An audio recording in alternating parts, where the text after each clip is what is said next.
বিশ্বাস করেন, আপনার রিজিকের মধ্যে যদি একটা টাকা হারাম থাকে, যতক্ষণ সেটাকে আপনি ত্যাগ না করছেন, আপনার ইবাদত কবুল হবে না।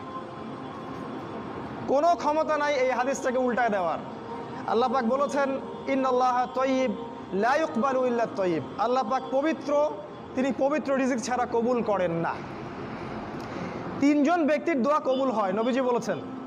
দোয়া ফেরত দেয়াই হয় না, দোয়া করলেই কবুল। একজন হচ্ছে বাবা যখন সন্তানের জন্য দোয়া করে। 2 নাম্বার, যখন কোনো মুসাফির মানে সফর করছে যারা আল্লাহর পথে বা মুসাফির, তারা যখন আল্লাহর কাছে দোয়া করে, দোয়া কবুল হয়ে যায়। আরেকটা দোয়া হলো মাজলুম, কারো উপর জুলুম করা হয়েছে, এই মাজলুম যখন জালেমের বিরুদ্ধে বদদোয়া করবে, তখন দোয়া কবুল হয়ে যাবে। এই মুসাফিরের দোয়া কবুল হয়। একজন মুসাফির হাত তুলে আল্লাহকে বলছিল, আল্লাহ আমাকে এইটা দাও, আল্লাহ আমাকে ওইটা দাও।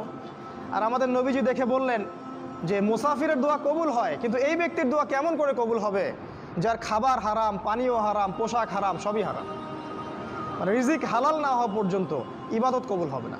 তাই যাবতীয় সুদ, যাবতীয় ঘুষ, এই যে হারাম রিজিক, হারাম পণ্যের ব্যবসা, এগুলো থেকে তওবা না করা পর্যন্ত ইবাদত তো কবুল হবেই না, আপনি ইবাদতের স্বাদ পাবেন না।